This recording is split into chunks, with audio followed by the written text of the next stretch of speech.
سامعین محترم، ایک وقت ایسا آیا، تحریک ختم نبوت کا دور تھا، اور ایک جوان بہادر جب سائیوں کی بات کرتا ہے اور انہی کی خاطر وہ کام کرتا ہے، وہی محافظ ہویا کرتے ہیں، وہی حفاظت کرتے ہیں، وہی دیکھ بھال کرتے ہیں، وہ کریم لوگ ہیں۔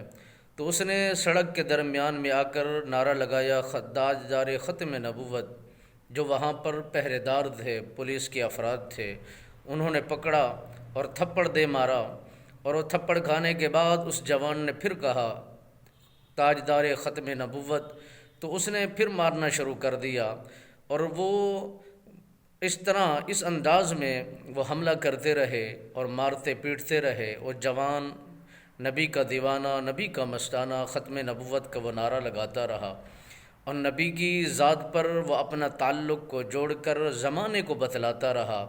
الغرض وہ پولیس کے افراد اسے گھسیٹ کر عدالت میں لے جاتے ہیں۔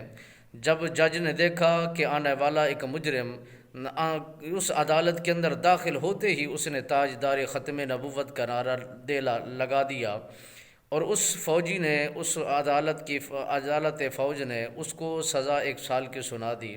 جیسے اس نے سزا سنی تو پھر تاجدار ختم نبوت کا اس نے پھر نعرہ لگا دیا، اور پھر اس نے 1 سال کا اور اضافہ کر دیا۔ اسی انداز میں، اسی تسلسل کے ساتھ بات یہاں تک پہنچ گئی کہ 20 سال کا عرصہ اس کو سزا سنا دی گئی۔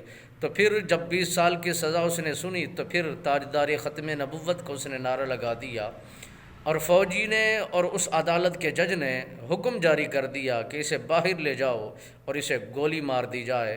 جب اس جوان نے اس بات کو سنا تو پھر تاجدار ختم نبوت کا نعرہ لگا کر اس بات کو ظاہر کر دیتا ہے کہ میں موت سے نہیں ڈرتا، میں کسی اور ظالم کی بات سے نہیں ڈرتا، تمہارے ان حکم سے نہیں ڈرتا، میں رب رسول کی خاطر جان دینا بھی جانتا ہوں، جان لینا بھی جانتا ہوں۔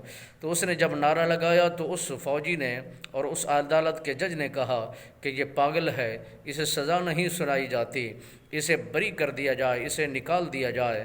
تو پھر اس نے جب یہ بات سنی تو پھر بھی کہہ اٹھا کہ تاجدار ختم نبوت جو مالکوں کی محبت میں اتنا ڈوب جاتے ہیں اور اتنا فدا ہونے کے لیے تیار ہو جاتے ہیں، وہی مالک لوگوں کے ذہن بدل دیتے ہیں، فیصلے بدل دیتے ہیں۔ پھر وہی رہائی پانے کے بعد زمانے کو بتا دیتا ہے، میں انہی کی خاطر کام کر رہا تھا، وہی میری حفاظت فرما رہے تھے۔